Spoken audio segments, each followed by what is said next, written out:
आप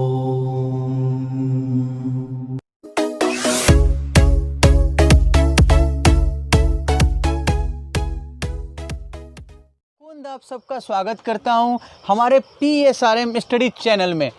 आज हम लोग चैप्टर 1 क्लास 10th के पहले चैप्टर हिस्ट्री से जो है the rise of nationalism in Europe, उसके टॉपिक 2 को डील करने वाले हैं। ठीक है ना। टॉपिक नंबर 2 में आप देखेंगे तो टोटल 2.1, 2.2, 2.3 और 2.4 है। हम लोग हर एक टॉपिक को अच्छे से करने वाले हैं आज। ओके, तो चलिए आज का सेशन शुरू करते हैं। देखिए, आप अपने टेक्स्ट बुक में देख सकते हैं जो टॉपिक नंबर 2 है वो क्या है, the making of nationalism in Europe. क्या है वो? The making of nationalism in Europe.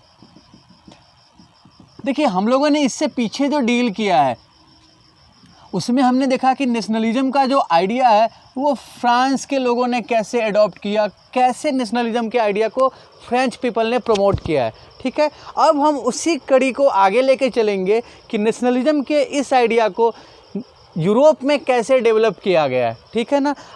आज जो आप यूरोप का मैप देख रहे हैं, आज की डेट का जो यूरोप का मैप है उसमें जो आप देख रहे हैं आज की डेट में, चाहे वो जर्मनी हो, चाहे वो इटली हो, चाहे वो स्विट्ज़रलैंड हो।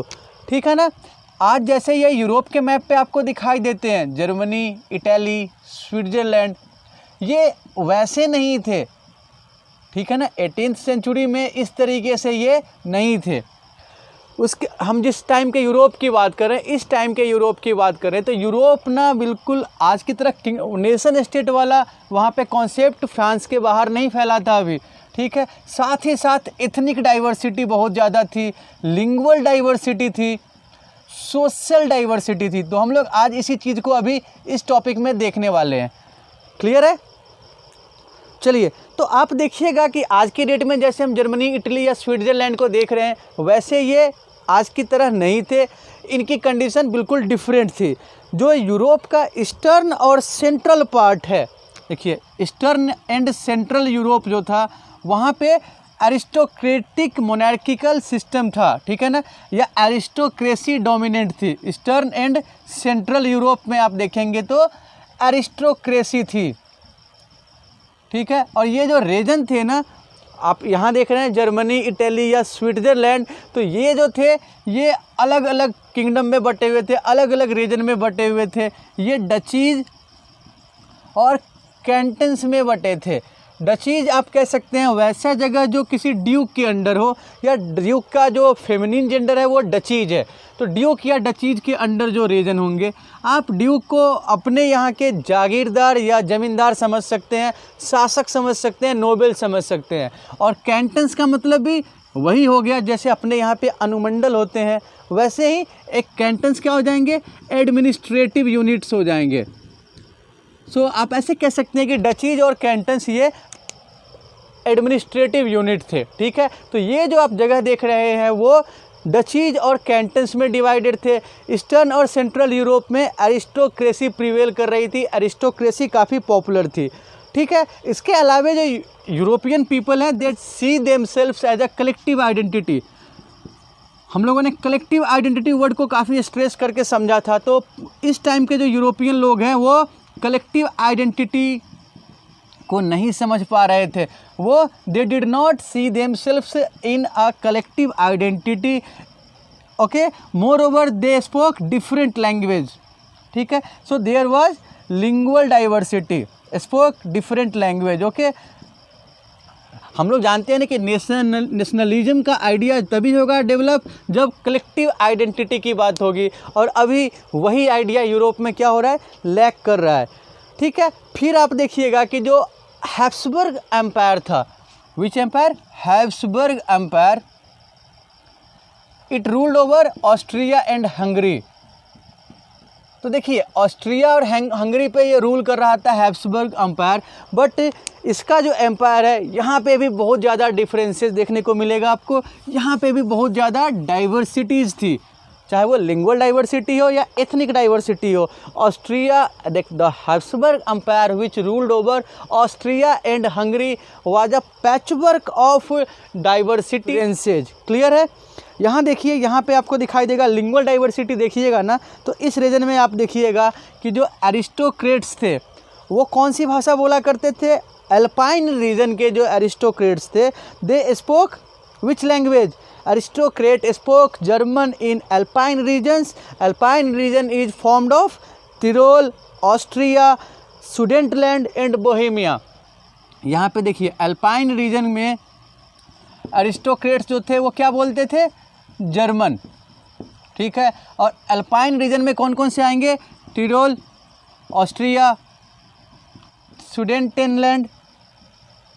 सुडेटेनलैंड, बोहेमिया, इन सब एरिया में जो एरिस्टोक्रेट्स थे, एरिस्टोक्रेट्स मतलब जो वहाँ के नोबल क्लास थे, एलीट क्लास के लोग थे। जैसे हम लोग आज के अपने इंडिया की भी बात करते हैं तो हमारे यहाँ के जो एलीट क्लास के लोग हैं they prefer English over Hindi. Okay, so हम कह सकते हैं कि English is the language of elite class in India. In the same way German was the language of aristocrat class in Alpine region. Okay, अब आप देखिएगा इसके अलावा, ठीक है, तो वेनेशिया और लोम्बार्डी में हम लोग अभी लिंगुअल डाइवर्सिटी को देख रहे हैं। तो अल्पाइन रीजन में जर्मन चल रहा है, इटालियन बोली जा रही है लोम्बार्डी और वेनेशिया में, ठीक है। लोम्बार्डी एंड वेनेशिया में इटालियन बोली जा रही है, ठीक है। उसके बाद आप देखिएगा तो हंगरी में ना, हंगरी में 50% या half of the population spoke Magyar language, while other half of the population spoke different language, ठीक है। other 50% other languages। ओके, हम देख रहे हैं ना यूरोप की लिंगुअल डाइवर्सिटी को। ओके, अब उसके अलावे आप देखिएगा तो गैलिसिया में क्या थी? गैलिसिया के जो एरिस्टोक्रेसी थे they spoke Polish language. Galicia के एरिस्टोक्रेट्स पोलिश लैंग्वेज बोला करते थे। इन सारे लिंगुअल डाइवर्सिटी के अलावे आप देखिएगा तो ग्रुप के हिसाब से भी ये यूरोप अभी बटा हुआ है, ठीक है। आप देखिएगा तो बोहेमिया और स्लोवेंस आपको नॉर्थ साइड में बोहेमियन एंड स्लोवेंस थे, ठीक है। नॉर्थ साइड में क्या दिखाई दे ज़्यादा थे? बोहेमियंस एंड स्लोवाक्स, ठीक है, ये नॉर्थ साइड में थे। आपको स्लोवेंस दिखाई देंगे कैर्नियोला साइड में। स्लोवेंस कहाँ थे? कैर्नियोला साइड में। देखिए, ये हमें समझना है कि हम पढ़ रहे हैं ना rise of nationalism in Europe, तो नेशनलिज्म वाली बात है तो ये सभी चीज़ें, सारे डिफरेंस यूरोप में मिट जाएंगे ना, तो हम वही जो प्रोसेस है उसी प्रोसेस को समझ रहे हैं, ठीक है ना। तो स्लोवेंस आपके थे कार्नियोला में। ओके, उसके बाद आप देखिएगा तो जो क्रोएट्स थे वो साउथ साइड में थे। क्रोएट्स किस साइड में थे? साउथ साइड में। ओके, क्रोएट्स आपको साउथ साइड में दिखाई देंगे। तो आप देख सकते हैं कि चाहे वो लिंगुअल डाइवर्सिटी हो, चाहे वो एथनिक डाइवर्सिटी हो, इतने सारे डाइवर्सिटीज़ के बाद सिर्फ एक चीज़ आप कॉमन देखते हैं कि एडमिनिस्ट्रेशन इनके ऊपर एक सेंट्रल एडमिनिस्ट्रेशन था, या ये एक एम्पायर के हिस्से है। उसके अलावा इनमें कुछ भी कॉमन नहीं है, ठीक है ना। Allegiance to the empire was the only binding force here for those diverse groups. Okay, अब देखिए हमारा जो टॉपिक 2 है वो यही देख रहा है कि the making of nationalism in Europe. हमने यूरोप की डाइवर्सिटी समझ ली है। अब यहाँ से हम लोग थोड़ा सा आगे चलते हैं, ठीक है। यहाँ से हम लोग आते हैं टॉपिक 2.1 पे। यहाँ पे हम लोग देखेंगे कि यूरोप की जो एरिस्टोक्रेटिक क्लास थी, या यूरोप का जो एरिस्टोक्रेसी वाला सिस्टम है, वो क्या कैसे कंट्रीब्यूट करता है। So the aristocracy and new middle class और emergence of new middle class. हम लोगों ने फ्रेंच रिवॉल्यूशन में समझ लिया था कि न्यू मिडिल क्लास या मिडिल क्लास कहने का मतलब क्या है?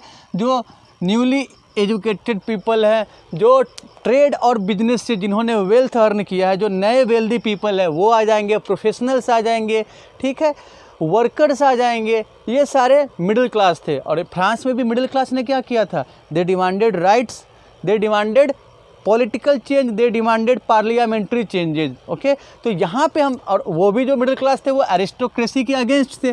तो अब यही चीज़ हम लोग यहाँ भी समझ सकते हैं कि अभी हम जिस टाइम की बात कर रहे हैं, और aristocracy was powerful, middle class rise होगा तो क्या होंगे? मिडिल क्लास यूनाइट करेंगे, मिडिल क्लास का कंपोजिशन पॉपुलेशन में ज़्यादा होगा, एरिस्टोक्रेसी का पॉपुलेशन कम होगा, ठीक है। समझते हैं एक एक करके अच्छे से। आप देखिएगा ना, जो यूरोप के जो एरिस्टोक्रेटिक सिस्टम था, तो जो एरिस्टोक्रेट्स थे ना, इनमें एक यूनिटी आपको देखने को मिलेगी। वो इस तरीके से कि इनका लाइफ स्टाइल क्या था, कॉमन लाइफ स्टाइल।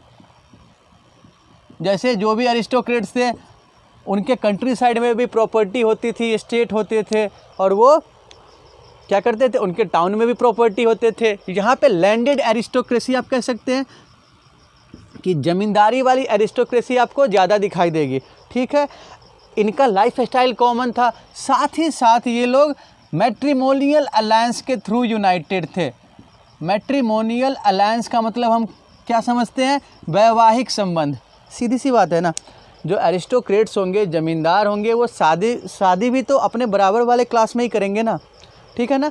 तो जो ये क्लास था ये आपस में यूनाइटेड थे through matrimonial alliance, okay. Their life style was common, okay. अब आप देखिएगा ना, तो जो ये एरिस्टोक्रेट्स थे, ठीक है ना, कंडीशन तो इनकी डोमिनेंट होगी, डोमिनेशन इनका होगा ही, डोमिनेटिंग कंडीशन में ये थे, बट क्या है, न्यूमेरिकली नंबर में कम होंगे, ठीक है, न्यूमेरिकली लेस। देखिए किसी भी सोसाइटी में देखिएगा तो जो बहुत ज़मींदार लोग होंगे, नोबल्स होंगे, वो नंबर में कम होंगे। ज़्यादातर क्या होंगे, किसान, मजदूर, वर्कर, मिडिल क्लास ही ज़्यादा होगा ना। अपने इंडिया में ही देख लीजिए तो कितने लोग अमीर बिजनेसमैन, इतने बड़े पॉपुलेशन में आप देखिएगा तो गिनती के या इस बड़े पॉपुलेशन का एक सर्टेन % ही तो बड़े बिजनेसमैन हैं जिनको हम नोबल्स में डाल सकते हैं, फ्यूडल्स में डाल सकते हैं। बाकी जो ज़्यादा पोर्शन है पॉपुलेशन का वो तो यही क्लास है ना। यहाँ भी हम वही चीज़ देखेंगे। उसके बाद आप देखेंगे कि इंडस्ट्रियलाइजेशन, देखिए इंडस्ट्रियलाइजेशन इंग्लैंड में तो 18th सेंचुरी के हाफ में आ गया था, तो वहाँ की सोसाइटी तो प्रॉस्परस हो गई। लेकिन जर्मनी या फ्रांस में देखेंगे तो जर्मनी और फ्रांस में थोड़ा लेट आया है, 19th सेंचुरी के स्टार्टिंग में आया है, ठीक है ना। तो यहाँ आने से क्या होगा, जब इंडस्ट्रियलाइजेशन होगा, प्रोडक्शन बढ़ेंगे, नए नए बिजनेसमैन इमर्ज होंगे, ठीक है। प्रोडक्शन बढ़ा, मार्केटिंग बढ़ेगी तो सर्विस या जॉब यहाँ क्रिएट होगा, जॉब क्रिएट होगा तो लोग एजुकेटेड होंगे, प्रोफेशनल्स ज़्यादा डेवलप होंगे, ज़्यादा प्रोफेशनल्स इमर्ज होंगे, ठीक है ना। तो एक क्या हुआ कि एक नया मिडिल क्लास इमर्ज होता है, एक नया मिडिल क्लास शेप लेता है, ठीक है। अब ये जो मिडिल क्लास है, दे वर अगेंस्ट एरिस्टोक्रेसी, ये अपने लिए डिमांड करेंगे राइट्स को। तो ये जो नए मिडिल क्लास थे, ये नया मिडिल क्लास जो यूरोप में डेवलप हुआ है, they wished to make a change in society of aristocracy and establish a new social system. Clear है। यहाँ पे ये आप कह सकते हैं कि new emerged middle class wished for a change in social system, wished to an end of aristocracy, okay. तो ये हम देख रहे हैं 2.1 में कि नया मिडिल क्लास एक डेवलप होने से एरिस्टोक्रेसी के बारे में यूरोपीय सोसाइटी का जो आइडिया है वो कैसे चेंज होता है। अब हम लोग आते हैं टॉपिक नंबर 2.2 पे, what did liberal nationalism stand for, ठीक है। टॉपिक नंबर 2.3 देखते हुए चलेंगे हम लोग, what did liberal nationalism stand for, what did liberal nationalism stand for, यानी लिबरल नेशनलिज्म क्या होता है। इसको हम लोग समझते हैं लिबरल वर्ड या लिबरलिज्म कह लीजिए। लिबरल वर्ड बना है लिबर से, लैटिन वर्ड है लिबर, जिसका मतलब होता है फ्री करना, छूट देना, आज़ादी देना। तो हम लोग ना यहाँ पे लिबर वर्ड को दो सेंस में समझेंगे, एक तो समझेंगे सोशल और पॉलिटिकल, और एक इकोनॉमिक में, ठीक है।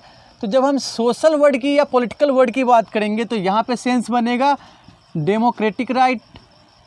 देखिए फ्रेंच रिवॉल्यूशन में हमने देखा था कि दो एक सिटीजन के ग्रुप थे, एक्टिव और पैसिव, सबको डेमोक्रेटिक राइट्स नहीं मिले थे, इक्वालिटी नहीं थी। तो क्या होगा, पॉलिटिकल में क्या होगा, इक्वालिटी होगी, पॉलिटिकल में क्या होगा, वोटिंग राइट्स होगी। सोशल में आप कह सकते हैं कि इक्वालिटी में ही सोशल को डाल सकते हैं, ठीक है ना, कि जो मेल और फीमेल के बीच का जो गैप है वो नहीं होना चाहिए, इकोनॉमिक गैप नहीं होना चाहिए, सोसाइटी में इनकम के आधार पे कोई गैप नहीं होना चाहिए, ठीक है। तो सोशल लिबरलिज्म या पॉलिटिकल लिबरलिज्म क्या किस चीज़ को फोकस करेगा? डेमोक्रेटिक राइट्स को, इक्वलिटी को। वही चीज़ हम लोग इकोनॉमिकली देखेंगे तो आप एक बिजनेसमैन के हैसियत से सोचिए, आप बिजनेस कर रहे हैं तो आप क्या डिमांड करेंगे? गवर्नमेंट की तरफ से कैसे छूट प्रेफर करेंगे? ठीक है, लेस टैक्स, कम से कम टैक्स मिले। ठीक है, फैसिलिटी टू ट्रेड, गवर्नमेंट की तरफ से आपको फैसिलिटी मिले, अच्छा इंफ्रास्ट्रक्चर मिले। इस टाइम हमने देखा है कि यूरोप में यूनिटी नहीं है, डिसयूनिफॉर्मिटी है, जो system of measures and weight है वो अलग अलग है, जिसके कारण टैक्स में कन्फ्यूजन होता है। तो यहाँ पे आप क्या बेस करेंगे? Uniform system of weight and measures. अब हम ये देखेंगे कि ये जो लिबरलिज्म का आइडिया है वो सोशली, पॉलिटिकली और इकोनॉमिकली कैसे यूरोप को यूनाइट करता है। तो चलिए एग्जाम्पल से हम लोग समझते हैं। इकोनॉमिकली ना आप अपने टेक्स्ट बुक में एक एग्जाम्पल देख सकते हैं इकोनॉमिक लिबरलिज्म का। ओके, आपके टेक्स्ट बुक में एक एग्जाम्पल दिया गया है जो जर्मन कॉन्फेडरेशन एरिया है। ठीक है, 39 किंगडम है, इसको नेपोलियन ने फॉर्म किया था ना। तो इसका एक एग्जांपल आप देखिएगा। In the year of 1833 Germany के 2 शहर का एग्जांपल लेना है आपको, Hamburg to Nuremberg.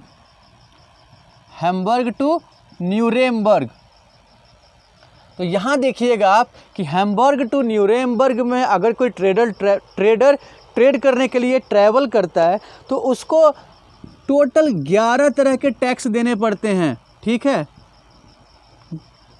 Total 11 tax barriers were there, और हर बार 5% टैक्स क्या होता है? बढ़ जाता है। तो आप सोचिए कि ट्रेड के लिए ये फैसिलिटी कितना अनफेवरेबल होगा कि एक चीज़ पे इतनी बार टैक्स देना पड़ रहा है, तो ट्रेडर्स को तो लॉस होगा ही होगा। ठीक है, अब एक से एक एग्जांपल आपके पास और है कि कैसे मेजरमेंट में जो डिसयूनिफॉर्मिटी थी कैसे वो प्रॉब्लम क्रिएट कर रही थी। यहाँ पे ना कपड़े का एक यूनिट है, एली कहेंगे। ठीक है, एक एली, ये ना यूनिट ऑफ टेक्सटाइल है। ठीक है, तो इसका एग्जांपल आपको देख के बताया गया है कि एक यूनिट ऑफ एली का एक्चुअल वैल्यू क्या होता था। आपको 4 शहर दिए गए हैं, देखते चल आप टेक्स्ट बुक में देख सकते हैं कि फ्रैंकफर्ट में एक एली 54.7 होता है, 54.7 सेंटीमीटर इन फ्रैंकफर्ट। वही दूसरे शहर आप देखिएगा, दूसरा शहर आप अगर मेंज में देखते हैं तो इसकी वैल्यू हो जाती है 56.1 सेंटीमीटर इन मेंज। ठीक है, उसके बाद इसी एक एल यूनिट की वैल्यू न्यूरेमबर्ग में 65.6 हो जाता है। देख रहे हैं कितना डिफरेंस हो रहा है एक यूनिट में। और वही फ्रीलबर्ग में आप देखिएगा तो इसका वैल्यू बढ़ के 53.5 हो जाता है, मतलब अलग वैल्यू हो जाता है, 53.5 है। तो एक चीज़ की इतनी वैल्यू है। अब आप देखिए कि एक ट्रेडर के हैसियत से देखिए तो कितना कन्फ्यूजन होगा यहाँ पे। तो क्या किया गया इस एरिया में, इस जो रीजन के जो मेन स्टेट है प्रसा, तो प्रसा ने एक सबसे बड़ा स्टेट वही था। तो 1834 में इन 1834 a custom association was founded. ठीक है, एट द इनिशिएटिव ऑफ प्रसा। ठीक है, प्रसा के नेतृत्व में, प्रसा के पहल पे एक कस्टम एसोसिएशन बनाया गया जिसमें ये डिसाइड किया गया कि जर्मन कॉन्फेडरेशन के रीजन में जो भी जगह आते हैं they will have a uniform system of measurement and unit. और इस चीज़ को, इस कस्टम एसोसिएशन को नाम दिया गया जोल्वेरिन। ये पूछ लिया जाता है कई बार, तो इसको आप इम्पॉर्टेंट समझिएगा। What was Zollverein? तो Zollverein was a tax association.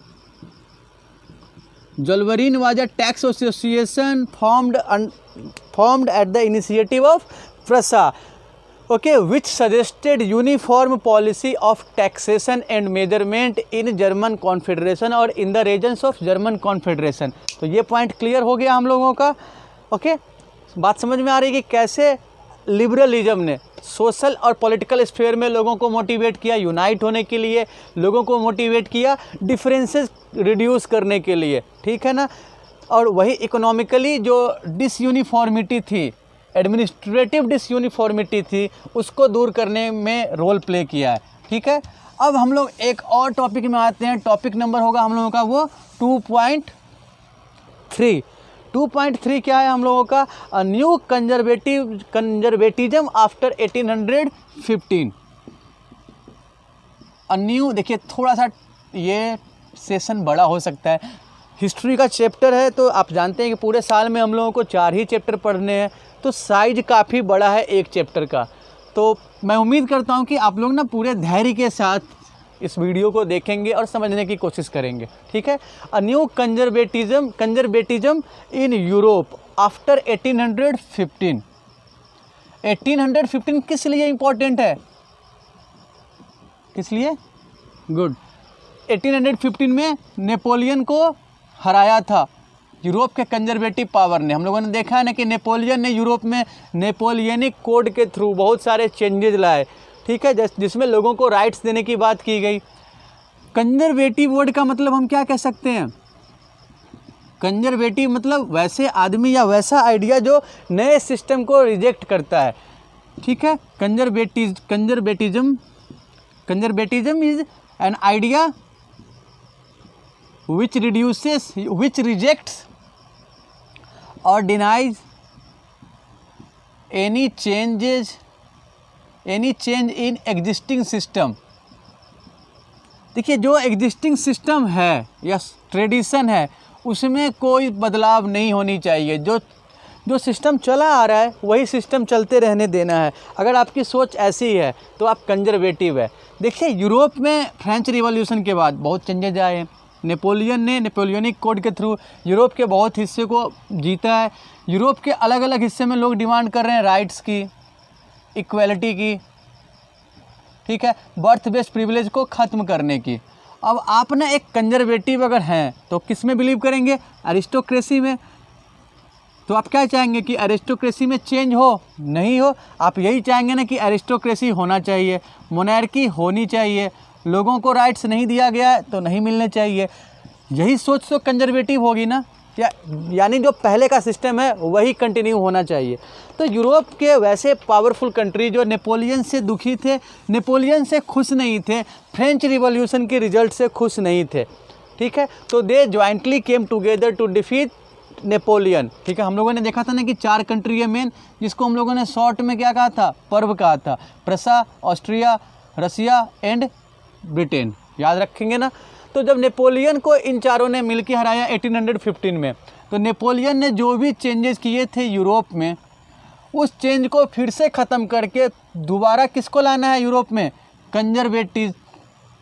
Conservatism या कंजर्वेटिव पावर को, या फिर ओल्ड सिस्टम को। फ्रेंच रिवॉल्यूशन ने मोनार्की ख़त्म किया है तो ये क्या करेंगे? मोनार्की लाएंगे। फ्रेंच रिवॉल्यूशन ने लोगों को राइट्स दिया है तो ये क्या करेंगे? वो राइट्स फिर से छीन लेंगे। तो देखिए, नेपोलियन के हराने के बाद 1815 में ऑस्ट्रिया के प्राइम मिनिस्टर, मेटरनिक नाम है।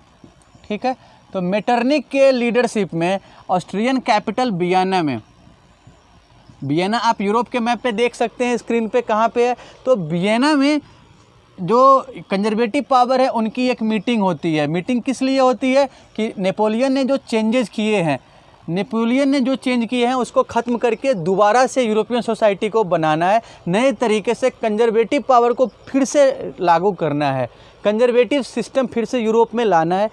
तो इसी को जो मीटिंग होती है बोला जाता है वियना कांग्रेस। क्या बोला जाता है? वियना कांग्रेस। और इसके जो प्रोविज़न है वो हम लोग देखते चलेंगे। वियना कांग्रेस के प्रोविज़न देखेंगे कि देखिए, सबसे पहले फ्रांस में जहां मोनार्की ख़त्म की गई थी, बourbon डायनेस्टी को हटा दिया गया था, तो यहाँ पे क्या किया गया? फिर से फ्रांस में बourbon डायनेस्टी को रीस्टोर किया गया। ठीक है, Bourbon dynasty was restored in France. एक चेंज इन्होंने ये किया। दूसरा क्या करते हैं ये कि फ्रांस के बॉर्डर पे बहुत सारे स्टेट ये इस्टेब्लिश करते हैं। ठीक है, series of states were set up at French border. इन्होंने फ्रेंच के बॉर्डर पे बहुत सारे स्टेट सेटअप किए ताकि फ्रांस दोबारा फ्यूचर में to restrict French restrict French expansion in future, कि फ्रांस ना दोबारा फिर से अपने आर्मी को, अपने टेरिटरी को बढ़ा नहीं सके, इसलिए फ्रांस के बॉर्डर पे बहुत सारे स्टेट किया गया सेटअप। जैसे आप देखेंगे मैप पे आप देख सकते हैं, तो फ्रांस के नॉर्थ साइड पे फ्रांस के नॉर्थ साइड पे आपको नीदरलैंड दिखाई। नेपोलियन के जीते हुए टेरिटरीज थे उसको कैसे बांटा गया है, जिनेवा को मिला दिया गया है पीडोमेंट में, ठीक है, जिनेवा मिला दिया गया है पीडोमेंट में। उसके बाद आप देखते चल रहे हैं, जिनेवा को पीडोमेंट में मिला दिया गया है, ऑस्ट्रिया को नॉर्थ इटली का हिस्सा मिला है, ठीक है, और रसिया को पोलैंड का कुछ हिस्सा दिया गया, और प्रसा को सैक्सोनी का कुछ हिस्सा दिया गया है। एक बार जल्दी से इसके प्रोविज़न समझते हैं। फ्रांस में दोबारा से वेवर डायनेस्टी आएगा, ठीक है, फ्रांस के बॉर्डर पे स्टेट्स इस्टेब्लिश किए गए, फ्रांस के नॉर्थ साइड में बेल्जियम को सेटअप किया गया, ठीक है, जिनेवा को पीडोमेंट में मिला दिया गया है, ओके, ऑस्ट्रिया को नॉर्थ इटली का हिस्सा मिला, रसिया को पोलैंड कुछ हिस्सों पे कंट्रोल मिला है, और प्रसा को सैक्सोनी का कुछ हिस्सा मिला है, ठीक है। और देखिए जब कंजर्वेटिव सोसाइटी पावर में आएंगे, फ्रेंच रिवॉल्यूशन ने लोगों को राइट्स दिया था, और फ्रेंच रिवॉल्यूशन ने राइट टू एक्सप्रेस दिया था, या आप कह सकते हैं कि सेंसरशिप को बैन किया था। फ्रेंच रिवॉल्यूशन ने बैन किया है, हमने पढ़ा था ना, ठीक है। अब ये जब पावर में आएंगे तो क्या होगा, फिर से सेंसरशिप लागू हो जाएगा, यानी कंजर्वेटिव सोसाइटी या कंजर्वेटिव सिस्टम या एरिस्टोक्रेसी, मोनार्की, गवर्नमेंट अब इनको क्रिटिसाइज नहीं कर सकते हैं। इनको अगर कोई क्रिटिसाइज करता है तो गवर्नमेंट उसको क्या करती थी, रिप्रेसिव एक्शन लेती थी, उनको जेल में डाल सकती थी, उनको टॉर्चर कर सकती थी। तो हम यहाँ पे देख रहे हैं कि 1815 के बाद conservative power regained their power after defeating Napoleon, they reshaped Europe and they reintroduced the existing system before French revolution. Okay, so हम देख रहे हैं कि 1815 के बाद यूरोप में कंजर्वेटिज्म या कंजर्वेटिव पावर फिर से पावरफुल होते हैं। ओके, और अब हम लोग टॉपिक 2 के सबसे लास्ट टॉपिक को डील करेंगे। वो टॉपिक है 2.4 द रिवॉल्यूशनरीज, ठीक है ना, द रिवॉल्यूशनरीज। देखिए द रिवॉल्यूशनरीज, जब यूरोप में कंजर्वेटिज्म आता है, कंजर्वेटिज्म या कंजर्वेटिव पावर आते हैं, तो ये क्या करेंगे, सेंसरशिप इम्पोज करेंगे। अब इन्होंने क्या किया कि सेंसरशिप इम्पोज किया, यानी गवर्नमेंट के अगेंस्ट कोई कुछ नहीं कह सकते हैं, कोई आइडिया एक्सप्रेस नहीं कर सकते हैं। लेकिन यूरोप के लोगों ने लिबरलिज्म, राइट्स, ये सब डिमांड करना शुरू कर दिया था ना इससे पहले। तो ये यूरोपियन लोग, यूरोप के अलग अलग हिस्सों के लोग, वहाँ का मिडिल क्लास इस आइडिया से तो फैमिलियर हो चुका है। तो वैसे लोग जिनको हम लिबरल्स कह सकते हैं, जिनको हम नेशनलिस्ट कह सकते हैं, ठीक है, वो क्या होंगे, सेंसरशिप के अगेंस्ट होंगे। कंजर्वेटिव पावर है तो क्या करेगी, ऑपरेसिव एक्शन लेगी, दमनकारी नीति अपनाएगी। तो इस ऑपरेशन से बचने के लिए ये जो लिबरल्स थे वो क्या हो गए, अंडरग्राउंड होने लगे। अंडरग्राउंड कहने का मतलब कि ये अपने आइडिया को छुप के, सरकार से बच के प्रमोट किया करते थे, स्प्रेड किया करते थे, और लोगों को ट्रेन किया करते थे अपने इस आइडिया के बारे में। तो इसका रिजल्ट ये देखते हैं कि यूरोप में बहुत सारी सीक्रेट सोसाइटी बननी शुरू हुई। सीक्रेट सोसाइटी का मतलब ऐसे एसोसिएशन, ऐसा ग्रुप जो गवर्नमेंट के अगेंस्ट काम करे और छुप के काम करे, ठीक है, सीक्रेटली अपने आइडियाज़ को स्प्रेड करे, सीक्रेटली अपने मिशन को पूरा करे, ठीक है। और ये जो इसके मेंबर होंगे उनको हम रिवॉल्यूशनरी कह सकते हैं, ठीक है ना, जो चेंज लाना चाह रहे हैं, रिवॉल्यूशनरीज होंगे। तो इसी रिवॉल्यूशनरीज में एक बहुत ही प्रोमिनेंट नेम है गिउसेप मेज़नी, ठीक है, एक बहुत ही रिस्पेक्टफुल नेम है यूरोप में, इटालियन यूनिफिकेशन में।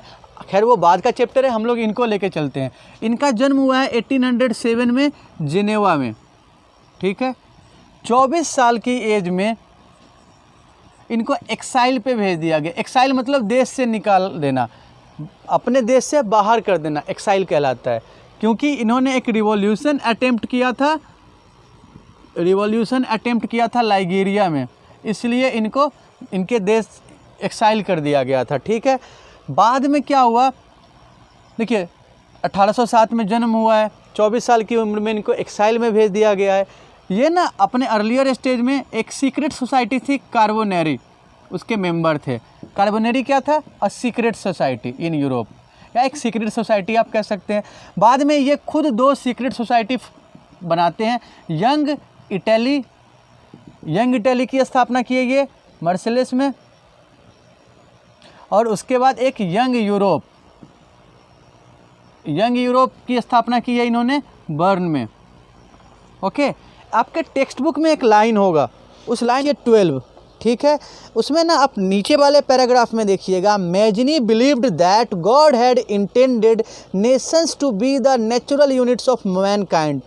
ये जो है ना मेजनी, इन्होंने इटली को एक करने का सपना देखा था। इस टाइम पे इटली डिवाइडेड थी, तो इन्होंने अपना आइडिया दिया कि गॉड ने, लोगों को भगवान ने बनाया है कि वो यूनाइट होके एक नेशन का हिस्सा बन के रहे, ठीक है। ये इनका आइडिया था।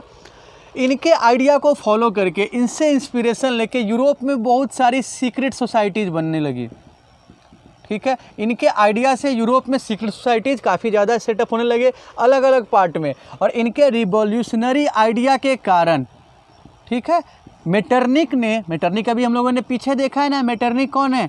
ऑस्ट्रिया के प्राइम मिनिस्टर, एक कंजर्वेटिव पावर को रिप्रेजेंट कर रहे हैं, कंजर्वेटिव सिस्टम को रिप्रेजेंट कर रहे हैं। तो मेटरनिक ने इनके रिवॉल्यूशनरी आइडिया के कारण मेजनी को बोला the enemy of social orders, यानी ऐसे लोग समाज के लिए क्या है?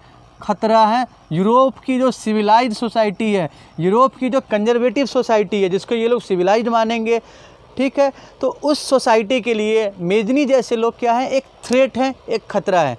ओके, तो हम लोग आज के टॉपिक में यही देखने वाले थे। आज हम लोगों ने ये देखा है इस टॉपिक में कि यूरोप में अलग अलग फैक्टर देखें, चाहे वो एरिस्टोक्रेसी हो, न्यू मिडिल क्लास हो, सोशल और पॉलिटिकल और इकोनॉमिक लिबरलिज्म हो, या 1815 के बाद का कंजर्वेटिव सोसाइटी का फिर से पावर में आना हो, और उनके पावर में आने के बाद यूरोप में लिबरल्स और नेशनलिस्ट लोगों का फिर से नेशनलिज्म का सपना को पालना, उसको मजबूत करना, यही देखा है हम लोगों ने।